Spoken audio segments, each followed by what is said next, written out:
बहुत important topic पढ़ने जा रहे हैं जिसका नाम है डेंगू। ठीक है, इसको डेंगू भी बोलते हैं मैक्सिमम लोग, लेकिन मैं डेंगू ही बोलूँगा। ठीक है, अब देखो, सबसे पहले ये जानना ज़रूरी है कि इसमें हम पढ़ेंगे क्या क्या। ठीक है, सबसे पहले हम देखेंगे कि कौन करता है, क्या चीज़ है डेंगू, इसका वायरस स्ट्रक्चर क्या है ना। और जो हम एक चीज़ पढ़ेंगे एंटीबॉडी डिपेंडेंट एनहांसमेंट, जिस पर क्वेश्चन बनता है, बहुत इंपॉर्टेंट। ठीक है, और वो बहुत कॉम्प्लिकेटेड लगता है पर क्योंकि नाम ऐसा है ना, लेकिन है कुछ नहीं वो। ठीक है, फिर हम देखेंगे कि NS1 एंटीजन क्या है ना, कब देखना है, IgM कब देखना है, और प्लेटलेट्स कब लगानी है, सिम्टम्स के क्या क्या होते हैं। सिम्टम्स जब पूछे जाते हैं, जैसे पूछते हैं जब कहीं पे वाइवा हो गया तो यही पूछते हैं सिम्टम्स क्या है। तो उसमें यही चीज़ आती है कि आपको 3 स्टेज बतानी होती है। ऐसे नहीं कि सिम्टम बताए, आपने 3 स्टेजों में बांटना होता है कि हाँ डेंगू फीवर होता है, हाँ सर, फिर हेमोरेजिक फीवर होता है, फिर शॉक में जाता है, ये ऐसे बताना है अपने। ठीक है, तो वो देखेंगे हम। लास्ट में हम देखेंगे कि वैक्सीन के बारे में, है ना, कि वैक्सीन कौन सी है, और ये भी देखेंगे कि प्लेटलेट कब लगानी होती है। ठीक है, तो ये सब है। तो हम सबसे पहले देखते हैं पढ़ क्यों रहे हैं हम। ठीक है, तो इसलिए पढ़ रहे हैं हम क्योंकि ये most common mosquito borne infection है। दूसरा, ये most common arbovirus in India है। ठीक है, मोस्ट रैपिडली स्प्रेडिंग इन्फेक्शन भी डेंगू वायरस ही है।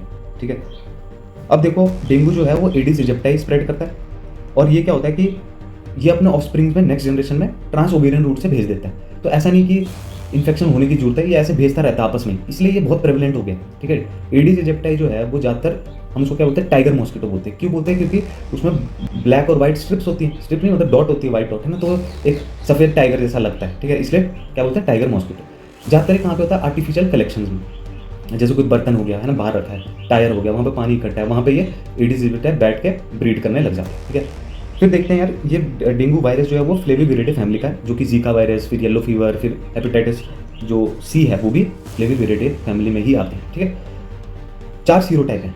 Serotype DEN 1, DEN 2, DEN 3, DEN 4, ये 4 हैं। इसमें से डेन 2 जो है वो मोस्ट कॉमन है। ठीक, अब इसका स्ट्रक्चर देखो एक बार स्क्रीन में, कैप्सिड दिख रहा है, SSRNA दिख रहा है, सिंगल स्टैंडर्ड RNA। ठीक है, NS1 एंटीजन जो है वो ध्यान से देखो, वो अंदर भी है बाहर भी है। तो NS1 एंटीजन को बोलते हैं कि इंट्रासेलुलर भी है और सेल सरफेस में भी है। ठीक है, फिर है कि इंक्यूबेशन पीरियड कितना होता है, 5 to 6 डेज होता है। ये पता होना चाहिए कि 5 to 6 डेज में इंक्यूबेशन पीरियड होता है इसका। अब आते हैं वो चीज़ जो मैं बोल रहा था, जो सुनने में ऐसा लगता है क्या चीज़ है, एंटीबॉडी डिपेंडेंट एनहांसमेंट। ठीक है, जिसको ओरिजिनल एंटीजेनिक सिन भी बोलते हैं, ओरिजिनल एंटीजेनिक सिन भी बोलते हैं। ठीक है, तो इसमें क्या होता है, प्राइमरी डेंगू इन्फेक्शन जब भी हुई तो अब जो दूसरी इन्फेक्शन होती है वो ज़्यादा खतरनाक होती है। अब वो क्यों होती है? क्योंकि इसमें पढ़ो, क्योंकि एंटीबॉडी जो प्रोड्यूस होती है अगेंस्ट फर्स्ट सीरोटाइप, वो प्रोटेक्ट करने लग जाती है सेकंड सीरोटाइप को। तो इसलिए सेकेंडरी इन्फेक्शन जो है डेंगू का, उससे डरते हैं सब कि भाई ये सेकेंडरी वाला नहीं होना चाहिए। प्राइमरी तो एक बार हो गया कोई बात नहीं, दूसरा नहीं होना चाहिए क्योंकि वो खतरनाक है। इसलिए एक बार किसी को हो तो दूसरी बार एडवाइस की जाती है कि मॉस्किटो नेट में ही सोएं।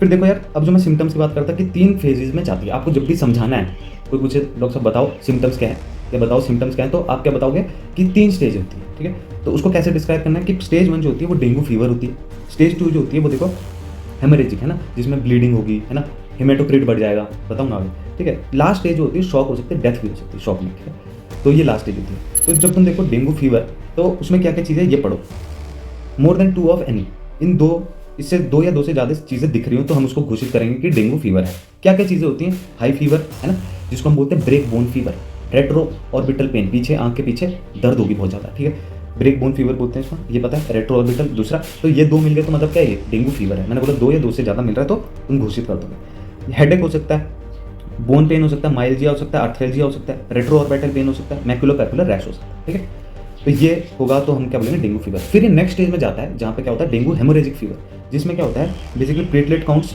1 लाख से कम हो जाते हैं। इसको टेस्ट कैसे करते हैं, एक यहाँ पे टॉर्निके बांधेंगे, ठीक है, और यहाँ पे फिर पेटिके बन जाएंगे, है ना, क्योंकि प्लेटलेट्स कम है तो ब्लीडिंग ज़्यादा होगी।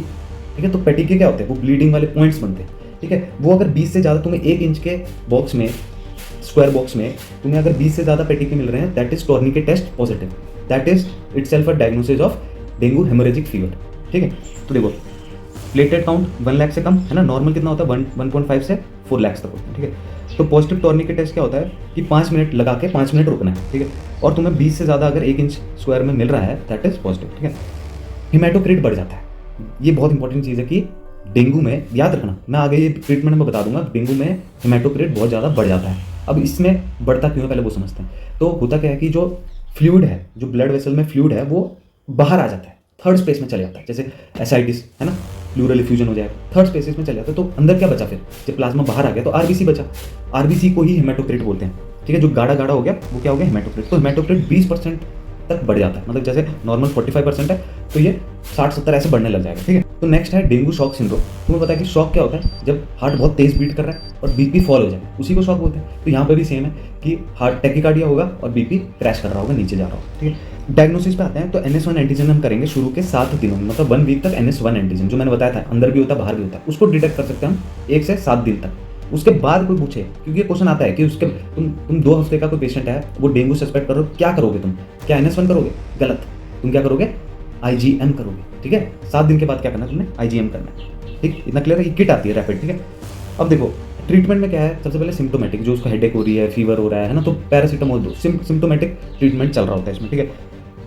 फिर देखो इसमें क्या लिखा कि टू करेक्ट हेमेटोक्रिट। अब मैंने बोला कि पानी पूरा बाहर चला गया तो हेमेटोक्रिट, अब फ्लूइड बढ़ाने अंदर तो हम फ्लूइड्स देते हैं, इसलिए ही हम फ्लूइड्स देते हैं। तो यहाँ पे मैक्सिमम तुम्हारे जो दोस्त होंगे वो क्या बोलेंगे कि सर इसमें प्लेटलेट्स चढ़ाते हैं, गलत। क्या क्या करते हैं, फ्लूइड चढ़ाते हैं, वो इंपॉर्टेंट है। प्लेटलेट्स कब चढ़ाएंगे, जब वैल्यू 10 लाख से कम पहुंचे, सॉरी 10,000 से कम पहुंचे, ठीक है, समझ लो।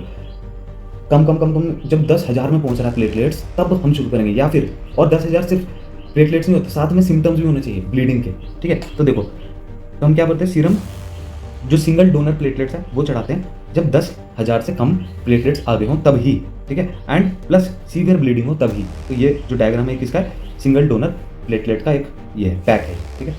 तो ये लास्ट में क्या है कि एक डेंगवैक्सिया है, ठीक है। डेंगवैक्सिया क्या है, डेंगू वैक्सीन है जो कि सभी सीरोटाइप्स के लिए काम करती है। तो नाम याद रख लो कि डेंगवैक्सिया, ठीक है। और बस ये